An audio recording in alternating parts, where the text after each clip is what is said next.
ಕನ್ನಡ ಚಿತ್ರರಂಗದ challenging star Darshan Vijayalakshmi ದಂಪತಿ ವಿವಾಹ ವಾರ್ಷಿಕೋತ್ಸವದ ಸಂಭ್ರಮದಲ್ಲಿದ್ದಾರೆ. ತಮ್ಮ 22ನೇ ಮ್ಯಾರೇಜ್ ಆನಿವರ್ಸರಿಯನ್ನ ದರ್ಶನ್ ವಿಜಯಲಕ್ಷ್ಮಿ ದಂಪತಿ ಭರ್ಜರಿಯಾಗಿ ಸೆಲೆಬ್ರೇಟ್ ಮಾಡಿದ್ದಾರೆ. 2003ರ ಮೇ 19ರಂದು ವಿಜಯಲಕ್ಷ್ಮಿ ಹಾಗೂ ದರ್ಶನ್ ವಿವಾಹ ಬಂಧನಕ್ಕೆ ಒಳಗಾದ್ರು. ಶ್ರೀ ಕ್ಷೇತ್ರ ಧರ್ಮಸ್ಥಳದ ವಸಂತ ಮಹಲ್ನಲ್ಲಿ ದರ್ಶನ್ ವಿಜಯಲಕ್ಷ್ಮಿ ಮದುವೆ ನೆರವೇರಿತು.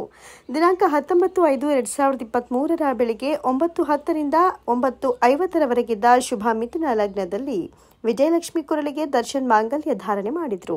ಇಂದು ದರ್ಶನ್ ವಿಜಯಲಕ್ಷ್ಮಿ ತಮ್ಮ 22ನೇ ವಿವಾಹ ವಾರ್ಷಿಕೋತ್ಸವವನ್ನು ಆಚರಿಸಿಕೊಂಡಿದ್ದಾರೆ. ಮ್ಯಾರೇಜ್ ಆನಿವರ್ಸರಿ ಪ್ರಯುಕ್ತ ಪತ್ನಿ ವಿಜಯಲಕ್ಷ್ಮಿಗಾಗಿ ಬಾಲಿವುಡ್ನ ಎವರ್ಗ್ರೀನ್ ಸಾಂಗ್ ಮೇ ಶಾಯರ್ ತೋ ನಹಿ ಹಾಡನ್ನ ದರ್ಶನ್ ಹಾಡಿದ್ದಾರೆ. ಪತ್ನಿ ವಿಜಯಲಕ್ಷ್ಮಿ ಜೊತೆಗೆ ರೊಮ್ಯಾಂಟಿಕ್ ಆಗಿ ದರ್ಶನ್ ಡ್ಯಾನ್ಸ್ ಮಾಡಿದ್ದಾರೆ. ದರ್ಶನ್ ಮತ್ತು ವಿಜಯಲಕ್ಷ್ಮಿ ಜೊತೆಯಾಗಿ ಕೇಕ್ ಕಟ್ ಮಾಡಿ ಖುಷಿ ಪಟ್ಟಿದ್ದಾರೆ. ದರ್ಶನ್ ವಿಜಯಲಕ್ಷ್ಮಿ ಮ್ಯಾರೇಜ್ ಆನಿವರ್ಸರಿ ಪಾರ್ಟಿಯಲ್ಲಿ ಫ್ರೆಂಡ್ಸ್ ಪಾಲ್ಗೊಂಡಿದ್ರು. ಆನಿವರ್ಸರಿಯಲ್ಲಿ ಪಾರ್ಟಿಯಲ್ಲಿ ಪತ್ನಿ ವಿಜಯಲಕ್ಷ್ಮಿಗಾಗಿ ದರ್ಶನ್ ಮೇ ಶಾಯರ್ ತೋ ನಹಿ ಹಾಡನ್ನ ಹಾಡಿದ್ರು. ಆನಿವರ್ಸರಿ ಪಾರ್ಟಿಯಲ್ಲಿ ದರ್ಶನ್ ಹಾಗೂ ವಿಜಯಲಕ್ಷ್ಮಿ ರೊಮ್ಯಾಂಟಿಕ್ ಆಗಿ ಡ್ಯಾನ್ಸ್ ಮಾಡಿರುವುದು ಸದ್ಯಕ್ಕೆ ಭಾರಿ ವೈರಲ್ ಆಗಿದೆ. ದಾಸ ದರ್ಶನ್ ತೂಗುದೀಪ ಸ್ನೇಹಿತೆ ಪವಿತ್ರ ಗೌಡ ಅವರು ಇತ್ತೀಚೆಗೆ ಕೊಲೆ ಪ್ರಕರಣವೊಂದರಲ್ಲಿ ನಟ ದರ್ಶನ್ ಜೊತೆಗೆ ಜೈಲು ಸೇರಿದ್ರು. ಇದೀಗ ಎಲ್ಲ ಆರೋಪಿಗಳು ಜಾಮೀನಿನ ಮೇಲೆ ಹೊರಗೆ ಬಂದಿದ್ದಾರೆ. ನಟ ದರ್ಶನ್ ಹೆಂಡತಿ ಮನೆ ಸೇರಿದ್ರೆ ಪವಿತ್ರ ಗೌಡ ಮನೆ ಸೇರಿಕೊಂಡಿದ್ದಾರೆ. ಜೈಲಿನಿಂದ ಬಿಡುಗಡೆಯಾದ ಬೆನ್ನಲ್ಲಿಯೇ ನೇರವಾಗಿ ಮನೆ ದೇವರು ವಜ್ರಮುನೀಶ್ವರ ದೇವಸ್ಥಾನಕ್ಕೆ ತೆರಳಿ ಅಲ್ಲಿ ಪುಣ್ಯ ಸ್ನಾನ ಮಾಡಿ ದೇವರ ದರ್ಶನವನ್ನ ಮಾಡಿದ್ರು.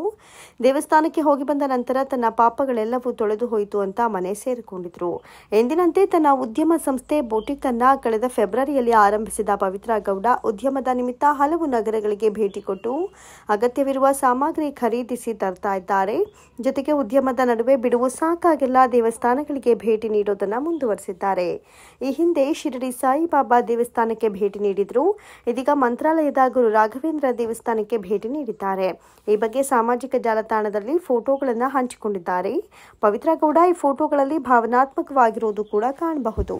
ಇನ್ನು ದೇವಸ್ಥಾನದಲ್ಲಿ ದೇವರ ಮುಂದೆ ಕುಳಿತಿರುವ ಫೋಟೋ ಹಂಚಿಕೊಂಡಿರುವ ಜೊತೆಗೆ ಹಾಲಲ್ಲಾದರೂ ಹಾಕು ನೀರಲ್ಲಾದರೂ ಹಾಕು ಸುಖವನ್ನೇ ನೀಡೆಂದು ಎಂದು ಕೇಳೆನು ನಾನು ರಾಘವೇಂದ್ರ ಮುನ್ನ ಮಾಡಿದ ಪಾಪ ಯಾರಾತ ತನಗಂಟು ರಾಘವೇಂದ್ರ ಅಂತ ಪೋಸ್ಟ್ನಲ್ಲಿ ಹಾಕಿಕೊಂಡಿದ್ದಾರೆ. ನಿರ್ದೇಶಕ ನಾಗತಿಹಳ್ಳಿ ಚಂದ್ರಶೇಖರ್ ಸದ್ಯ ತಮ್ಮ ಮುಂಬರುವ ಚಿತ್ರ ಅಮೆರಿಕಾ 2 ಚಿತ್ರದ ಪೋಸ್ಟ್ ಪ್ರೊಡಕ್ಷನ್ ಕೆಲಸಗಳಲ್ಲಿ ಬ್ಯುಸಿಯಾಗಿದ್ದಾರೆ. ಈ ಶೀರ್ಷಿಕೆಯು ಅವರ 1997ರ ಕಲ್ಟ್ ಕ್ಲಾಸಿಕ್ ಅಮೆರಿಕಾ ಚಿತ್ರವನ್ನು ನೆನಪಿಸುತ್ತೆ. ನಟಿ ಶಾನ್ವಿ ಶ್ರೀವಾತ್ಸವ, ನಿರೂಪ್ ಭಂಡಾರಿ ಮತ್ತು ಪೃಥ್ವಿ ಅಂಬಾರ್ ನಟಿಸಿರುವ ಈ ಚಿತ್ರವು ಹಳೆಯ ಚಿತ್ರಕ್ಕೆ ನೇರ ಸಂಬಂಧ ಹೊಂದಿಲ್ಲದಿದ್ರೂ ಮೂಲ ಚಿತ್ರದ ಉತ್ಸಾಹ ಮತ್ತು ವಿಷಯವನ್ನು ಆಧರಿಸಿದೆ. ನಮ್ಮ ಮೂಲದ ಪ್ರಕಾರ ಅಮೆರಿಕಾ ಚಿತ್ರದಲ್ಲಿ ನಟಿಸಿದ್ದ ರಮೇಶ್ ಅರವಿಂದ್ ಅವರು ಹೊಸ ಚಿತ್ರದಲ್ಲಿಯೂ ಪ್ರಮುಖ ಪಾತ್ರದಲ್ಲಿ ಕಾಣಿಸಿಕೊಳ್ಳಲಿದ್ದಾರೆ. ಹಿಂದಿನ ಮತ್ತು ಈಗಿನ ಚಿತ್ರದ ನಡುವೆ ನಿರೂಪಣಾ ಸೇತುವೆಯಾಗಿ ಕಾರ್ಯನಿರ್ವಹಿಸಲಿದ್ದಾರೆ ಎನ್ನಲಾಗಿದೆ. 1997ರಲ್ಲಿ ತೆರೆ ಕಂಡ ಅಮೆರಿಕಾ ಚಿತ್ರದಲ್ಲಿ ರಮೇಶ್ ಅರವಿಂದ್, ಅಕ್ಷಯ್ ಆನಂದ್ ಮತ್ತು ಹೇಮಾ ಪಂಚಮುಖಿ ನಟಿಸಿದ್ರು. ಈ ಚಿತ್ರವು ಸೂಪರ್ ಹಿಟ್ ಚಿತ್ರವಾಗಿ ಹೊರಹೊಮ್ಮಿತು. ಆ ಚಿತ್ರಕ್ಕೆ ಸಂಗೀತ ಸಂಯೋಜಿಸಿದ್ದ ಮನೋಮೂರ್ತಿ ಅವರೇ ಅಮೆರಿಕಾ 2 ಚಿತ್ರಕ್ಕೂ ಸಂಗೀತ ಸಂಯೋಜಿಸಲಿದ್ದಾರೆ. ಸಹನಾ ವಿಜಯ್ ಕುಮಾರ್ ಅವರ ಕ್ಷಮೆ ಕಾದಂಬರಿಯಿಂದ ಸ್ಫೂರ್ತಿ ಪಡೆದ ಅಮೆರಿಕಾ 2 ಚಿತ್ರವು ಬೆಂಗಳೂರು ಮತ್ತು ಯುನೈಟೆಡ್ ಸ್ಟೇಟ್ಸ್ ನಡುವಿನ ಪ್ರೀತಿ, ಹಂಬಲ ಮತ್ತು ಸ್ಥಳಾಂತರದ ಭಾವನಾತ್ಮಕ ವಿಚಾರಗಳನ್ನು ತೆರೆ ಮೇಲೆ ತರಲಿದೆ. ಚಿತ್ರದಲ್ಲಿ ಮಂಡ್ಯ ರಮೇಶ್, ಮಾನಸಿ ಸುಧೀರ್ ಮತ್ತು ಟೆಂಟ್ ಸಿನಿಮಾ ಪೋಷಿಸಿದ ಉದಯೋನ್ಮುಖ ಪ್ರತಿಭೆಗಳು ಸಹ ಇದ್ದಾರೆ. ಜನಾರ್ದನ್ ರೆಡ್ಡಿ ಮಗ ಕಿರೀಟಿಯ ಮೊದಲ ಚಿತ್ರ ಜೂನಿಯರ್ ಕಥೆಗೆ ಕ್ರೇಜಿ ಸ್ಟಾರ್ ರವಿಚಂದ್ರನ್ ಫಿದಾ ಆಗಿದ್ದಾರೆ. ಈ ಕಥೆಯಲ್ಲಿ ವಿಷಯ ಇದೆ. ಇದು ನಿಮಗೆ ಜೂನಿಯರ್ ಆಗಿದೆ, ಆದರೆ ನನಗೆ ಇದು ಮೈ ಜೂನಿಯರ್ ನೋಡಿ. ಚಿತ್ರದ ಡಬ್ಬಿಂಗ್ ಮಾಡುವಾಗ ಕಥೆ ತುಂಬಾನೇ ಹತ್ತಿರವಾಯಿತು. ಕಿವಿಯಲ್ಲಿ ಬಿಸುಗುಟ್ಟಿದ ರೀತಿಯೇ ಭಾಸವಾಯಿತು. ಡೈರೆಕ್ಟರ್ ರಾಧಾಕೃಷ್ಣ ಕಥೆಯನ್ನ ಈ ರೀತಿ ಹೇಳಿದ್ದಾರೆ. ಒಳ್ಳೆ ಮನಸ್ಸಿನ ರಾಧಾಕೃಷ್ಣ ಅವರ ಕಥೆ ಇಷ್ಟ ಆಗಿದೆ. ಹೀಗೆ ಜೂನಿಯರ್ ಚಿತ್ರದ ಕಥೆ ಬಗ್ಗೆ ರವಿಚಂದ್ರನ್ ಹೇಳಿದ್ದಾರೆ. ಜೂನಿಯರ್ ಚಿತ್ರದಲ್ಲಿ ರವಿಚಂದ್ರನ್ ಪ್ರಮುಖ ಪಾತ್ರವನ್ನು ಮಾಡಿದ್ದಾರೆ.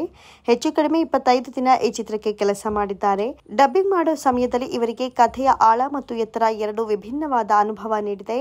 ಡೈರೆಕ್ಟರ್ ರಾಧಾಕೃಷ್ಣ ಅವರ ಹತ್ತಿರ ಒಳ್ಳೆಯ ಗುಣವಿದೆ. ಅವರು ಕಥೆ ಹೇಳುವಾಗ ಕಿವಿಯಲ್ಲಿ ಪಿಸುಗುಟ್ಟಿದ ರೀತಿ ಇದೆ. ಆ ಕಥೆ ಮನಸ್ಸು ತಟ್ಟುತ್ತೆ. ಇದು ನಿಮಗೆಲ್ಲ ಜೂನಿಯರ್, ನನಗೆ ಮಾತ್ರ ಇದು ಮೈ ಜೂನಿಯರ್. ಇದು ಲಾಂಗ್ ಜರ್ನಿ. ಡಬ್ ಮಾಡುವಾಗ ನೋಡಿದೆ, ಆಗ ಇದು ಹ್ಯಾಪಿ ಜರ್ನಿ ಎನಿಸ್ತು ಅಂತಲೂ ರವಿಚಂದ್ರನ್ ಹೇಳ್ಕೊಂಡಿದ್ದಾರೆ.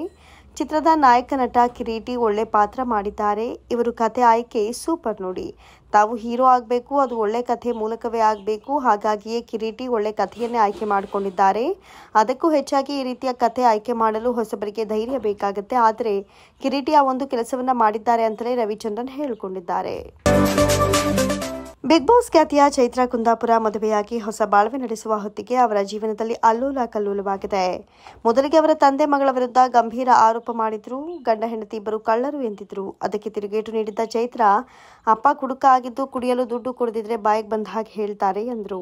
ಅದಕ್ಕೆ ಮತ್ತೆ ಅಪ್ಪ ಚಾಟಿ ಬೀಸಿದ್ರು. ಅದಾದ ಬಳಿಕ ಚೈತ್ರ ಕುಂದಾಪುರ ವಂಚನೆ ಪ್ರಕರಣದಲ್ಲಿ ಆಕೆಯ ಭಾವ ಹಾಗೂ ಶ್ರೀರಾಮ್ ಕ್ರೆಡಿಟ್ ಕೋಆಪರೇಟಿವ್ ಸೊಸೈಟಿಯ ಮಾಜಿ ಮ್ಯಾನೇಜರ್ ಚಂದ್ರಶೇಖರ್ ಅವರು ಗಂಭೀರ ಆರೋಪಗಳನ್ನು ಮಾಡಿದ್ರು. ಚೈತ್ರ ಮತ್ತು ಆಕೆಯ ಪತಿ ಶ್ರೀಕಾಂತ್ ಸಚಿವರಿಗೆ ಸೇರಿದೆ ಎನ್ನಲಾದ ಕೋಟ್ಯಾಂತರ ರೂಪಾಯಿಗಳನ್ನು ತಮ್ಮ ಸೊಸೈಟಿಯಲ್ಲಿ ಠೇವಣಿ ಇಡಿಸಿ ನಂತರ ಅದರ ಮೇಲೆ ನಕಲಿ ದಾಖಲೆಗಳ ಆಧಾರದ ಮೇಲೆ ಸಾಲ ಪಡೆದು ವಂಚಿಸಿದ್ದಾರೆ ಅಂತ ಚಂದ್ರಶೇಖರ್ ದೂರಿದ್ದಾರೆ. ಚೈತ್ರ ಮದುವೆಯ ಸಮಯದಲ್ಲಿಯೇ ಈ ಶಾಸ್ತ್ರ ನೆರವೇರಿದೆ. ಚೈತ್ರ ಅವರ ಪತಿ ಶ್ರೀಕಾಂತ್ ಕಶ್ಯಪ್ ಅವರ ತಾಯಿ ಚೈತ್ರ ಅವರಿಗೆ ಶ್ರೀಮೇಧ ಅಂತ ನಾಮಕರಣ ಮಾಡಿದ್ದಾರೆ.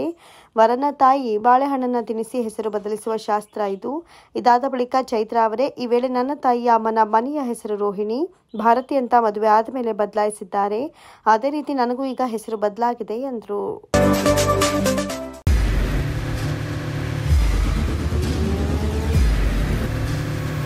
ಪ್ರಜಾಮಾರ್ಗ ನ್ಯೂಸ್, ಇದು ಜನಸಾಮಾನ್ಯರ ಧ್ವನಿ. ನಮಸ್ಕಾರ. ನೀವು ನೋಡ್ತಾ ಇದ್ದೀರಾ ಪ್ರಜಾಮಾರ್ಗ ನ್ಯೂಸ್. ರಾಷ್ಟ್ರದ ರಾಜ್ಯದ ರಾಜಕೀಯದ ಬಗ್ಗೆ ಹೆಚ್ಚಿನ ಸಿನಿಮಾ ಅಪ್ಡೇಟ್ಗಳಿಗಾಗಿ ಫಸ್ಟ್ ಲೈಕ್ ಮಾಡಿ, ಸಬ್ಸ್ಕ್ರೈಬ್ ಆಗಿ, ಹಾಗೆ ಫಾಲೋ ಕೂಡ ಮಾಡಬೇಕು.